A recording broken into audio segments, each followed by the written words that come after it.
En la clase de hoy, estimados estudiantes, vamos a continuar con el estudio del Código de Trabajo, el cual establece ciertos lineamientos en protección, como hemos hablado, del trabajador, y es importante el conocimiento y el desarrollo en específico de sus artículos. El artículo 3 establece y da la definición que el trabajador es toda persona individual que presta a un patrono sus servicios materiales, intelectuales o de ambos géneros en virtud de un contrato o relación de trabajo. Básicamente hace la distinción de dos tipos de trabajadores, en este caso trabajadores que prestan los servicios materiales e intelectuales y otros intelectuales, ¿verdad? Vamos a poner el ejemplo de un trabajador que presta los servicios de un trabajo material, es básicamente el que utiliza la fuerza física, ¿verdad?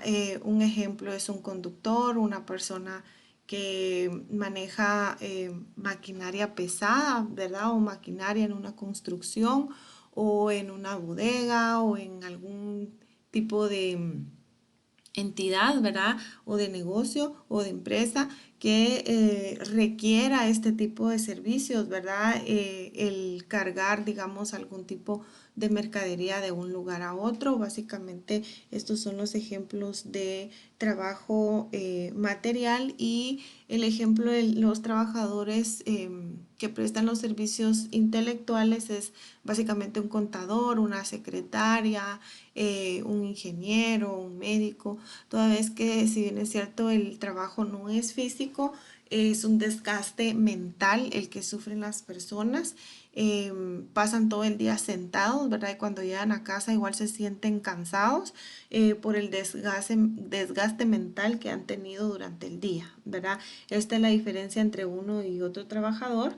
Eh, Básicamente los trabajadores, en este caso, la ley sí establece que tienen las mismas oportunidades, no hace distinción en este sentido con relación a que si un trabajador es hombre o es mujer o el trabajo es físico o es intelectual, tiene algún tipo de preferencia, ¿verdad? Básicamente acá lo que se refiere es que hay diferentes tipos de trabajadores y dependiendo del giro del negocio, esa va a ser la forma de contratación. ¿Verdad? El artículo 4 establece los representantes del patrono son personas individuales que ejercen en nombre de funciones de dirección o de administración y pone los ejemplos, ¿verdad? Que son los gerentes, directores, administradores, reclutadores y todas las que estén legítimamente autorizadas por aquel. Cuando habla que estén autorizadas por él, está hablando en este caso del patrono. Quiero hacer en especial mención que todas las directrices que el representante del patrono dé van a ser en repercusión legal del patrono. ¿Esto qué quiere decir? De que si sean buenas o malas las directrices, la reputación que en este caso afecta es del patrono, ¿verdad? Por eso les digo sea buena o malo. Es importante mencionar que es necesario delegar estas funciones porque sería imposible que el patrono estuviera en todos los lugares de trabajo, ¿verdad? Les pongo el ejemplo de las agencias de los bancos, es necesario que tengan un jefe de agencia con la experiencia necesaria para poder desarrollar las funciones en nombre del patrono, ¿verdad? Pero siempre se dan limitantes, ¿verdad? A las responsabilidades para que esta persona pues no cometa algún tipo de situación, toda vez que la reputación que es afectada en este caso es la del patrón. Libertad de trabajo. Digamos, nadie puede, le pueden impedir solicitar alguna plaza de trabajo o bien podría ser discriminado en que no pueda optar a alguna plaza de trabajo. Entiendo que en la práctica muchas de estas cosas, estos derechos son violados, toda vez que vemos los anuncios de las oportunidades laborales en el cual limitan a la edad, por ejemplo, de las personas, limitan o ponen ciertos requisitos como la experiencia, ¿verdad? Entonces, básicamente vemos que en la práctica sí hay algunas limitaciones con relación a optar a las plazas de trabajo, pero básicamente la ley sí da la protección a que no debería de existir algún tipo de limitante para que puedan las personas obtener las oportunidades laborales, toda vez que, como ya vimos, que es un derecho constitucional y también un derecho humano que tienen las personas. Vamos a hablar ahora de un tema bastante importante, que es la sustitución patronal. Esta tiene el fundamento legal en el artículo 23 del Código de Trabajo. Y cuando se da la sustitución patronal, cuando el patrono A vende la empresa a una segunda persona, en este caso al patrono B, así los vamos a identificar.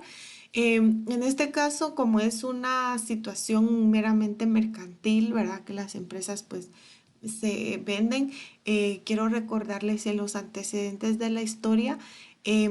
Los esclavos eran vendidos, ¿verdad? Pero luego de que ahora se tienen leyes específicas protectoras del trabajador, esto está terminantemente prohibido. Pero entonces, ¿qué pasa cuando las empresas son vendidas entre sí, ¿verdad? Básicamente los trabajadores se deben de respetar las condiciones de trabajo pactadas, ¿verdad? O bien tienen dos opciones. Si el patrono A quiere llevarse a todos los trabajadores, lo puede hacer, o bien el patrono A puede liquidar a todos los trabajadores, es decir, pagarles su indemnización, y ya será cuestión del patrono B si quiere empezar de cero con esos trabajadores, es decir, como empleados nuevos que no tienen ningún pasivo laboral porque ya les fue pagado por la empresa A.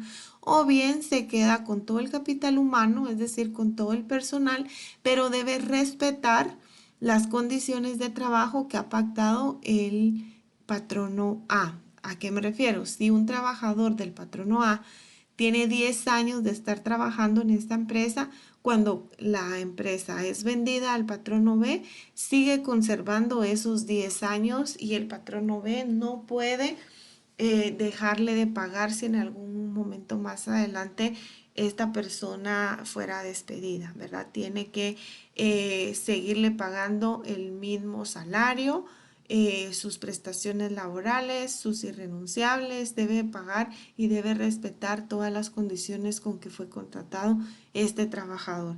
Básicamente eso es lo que se establece en la ley. El artículo 23 establece lo siguiente: la sustitución del patrono no afecta a los contratos de trabajo existentes en perjuicio del trabajador, es lo que les estoy explicando, ¿verdad? En este sentido, todo lo que ya se haya contratado y se haya pactado anteriormente a la venta se tiene que respetar, ¿verdad? El patrono sustituido queda solidariamente obligado con el nuevo patrono por las obligaciones derivadas de los contratos o de las disposiciones legales nacidas antes de la fecha de la sustitución y hasta por un término de 6 meses. Esto quiere decir que serán solidariamente responsables los dos juntos, ¿verdad? El patrono A y el patrono B durante 6 meses después de que se dé la venta de la empresa. Cualquier situación laboral que se dé, deberán de responder ambos. Después de este tiempo, ya queda solo de responsable la empresa B, ¿verdad? El patrono B. Eso es lo que establece la ley. Por las acciones originadas de hechos y omisiones del nuevo patrono no responde en ningún caso el patrono sustituido, ¿verdad? Por ejemplo, si el patrono B dejara de pagar el bono 14 después de un año de haber adquirido la empresa, esa es responsabilidad exclusiva del patrono B. Ya no tiene nada que ver el anterior patrono, ¿verdad? Entonces, básicamente eso es lo que se establece en la sustitución patronal. Dentro de las prohibiciones que encontramos en el Código de Trabajo es dar las instrucciones en otro idioma que no sea el idioma español, toda vez que no es obligación del trabajador conocer otro idioma que no sea el español, porque ese es el idioma oficial en la República de Guatemala. Entonces, si un patrono da instrucciones en otro idioma y hubiera algún tipo de malentendido o de algún tipo de negligencia en cuanto al trabajo por estos malos entendidos, es responsabilidad en este caso del patrono y no del trabajador.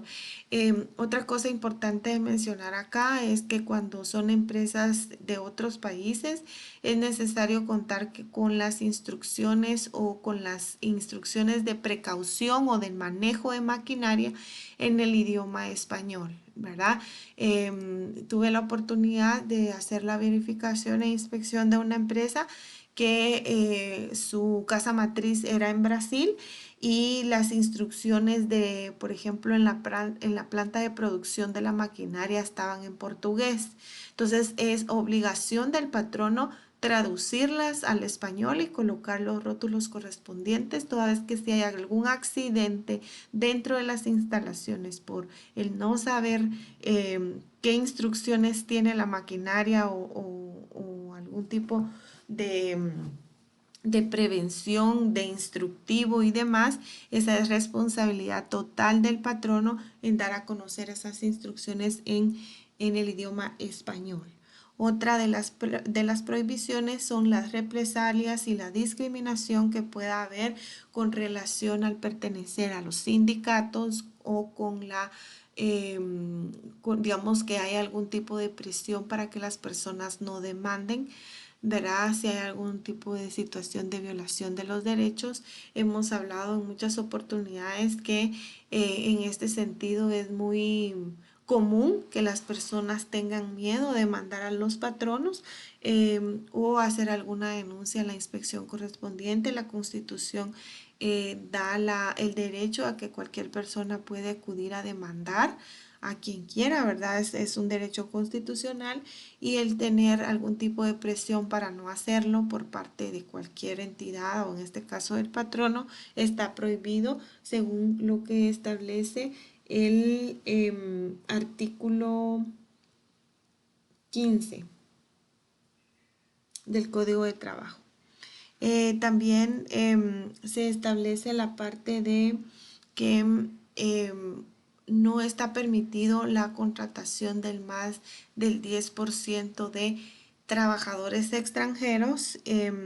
Básicamente la ley establece que deben ser un porcentaje de 90% de trabajadores guatemaltecos y solamente un 10% de trabajadores extranjeros.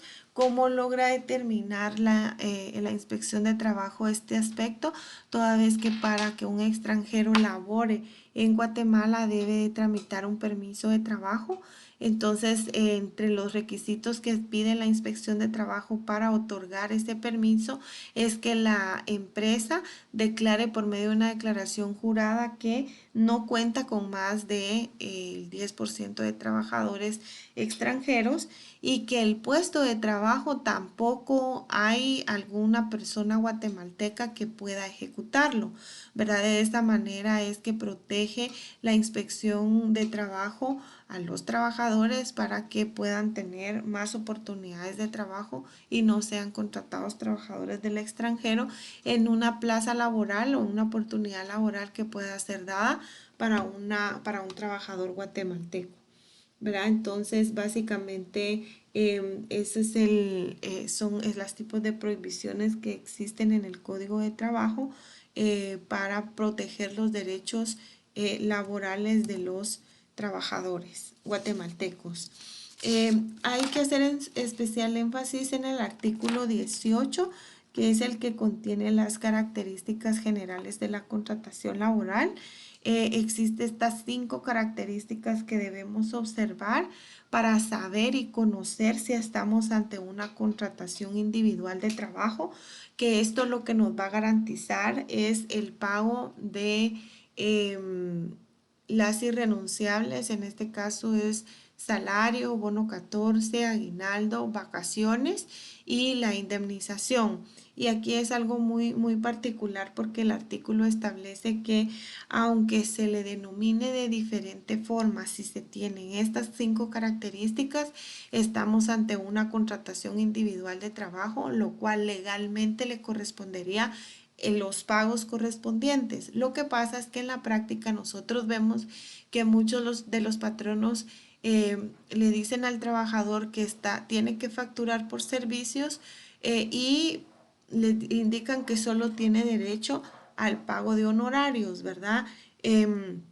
Haciéndoles creer que no tienen derecho al pago de sus prestaciones laborales y sus irrenunciables, pero esto es algo erróneo, ¿verdad? Es necesario conocer lo que la ley establece y qué debe de hacer, digamos, si tiene estas características y le están pagando por facturación, denunciar en este caso, porque lo que están haciendo ahí es una simulación de contratación, lo cual la ley establece que si tiene estas características que están establecidas en el artículo 18, tiene derecho a su pago, ¿verdad?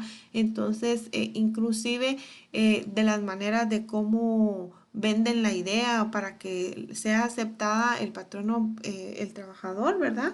Es decir de que se le va a pagar un poco más en el salario, ¿verdad? En los honorarios, en compensación, digamos, a bono 14, aguinaldo y a vacaciones, ¿verdad? Que no se le está pagando las vacaciones ni está acumulando la indemnización, pero les está pagando un poco más. Pero básicamente la ley no establece esa parte ni no reconoce este tipo de conductas ni de pagos, sino que es bien específica en indicar de que el artículo 18 tiene ciertas características que se debe de cumplir en la contratación y esto pues les da derecho al pago de la indemnización y de las prestaciones. Por eso es que les explico que es importante conocer estas características, a qué se refieren, cómo funcionan, porque debemos analizar en los casos reales en la práctica ante qué situación estamos, ¿verdad?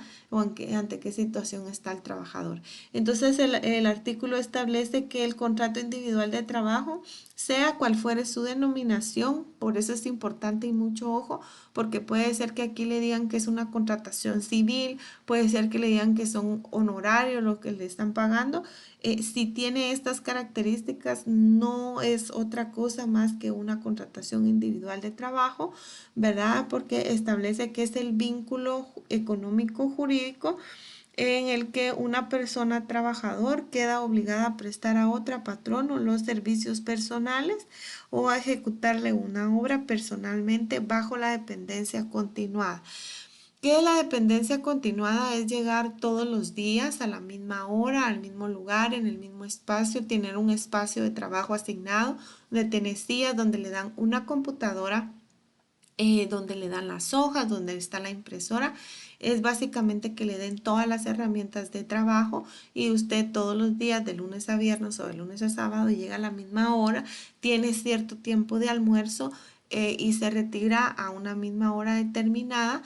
Inclusive en algunos lugares tienen hasta uniforme, ¿verdad? Básicamente esa es la dependencia continuada, ¿verdad? Otra característica es que tiene dirección inmediata. ¿A qué se refiere esto? Es tener a un jefe que le da las instrucciones y al cual usted también reporta. Básicamente esa es la dirección inmediata a cambio de una retribución, en este caso es a recibir un pago. Si tiene estas características, usted tiene derecho al pago de salario, bono 14, aguinaldo, vacaciones y a estar acumulando la indemnización, que como ya bien dijimos que es un salario por cada año trabajado. Luego está lo que establece el artículo 19, cuando se perfecciona la relación laboral y por qué es importante conocer cuándo inicia. Es derivado a que pues en el derecho laboral los días son importantes porque es traducido en dinero, ¿verdad? Para hacer un cálculo de prestaciones se calculan pues los días del día de inicio al día de la finalización y es en ese momento pues que se hace el cálculo de la indemnización, del salario, de las vacaciones. Básicamente es bien importante conocer cuándo inicia la relación laboral.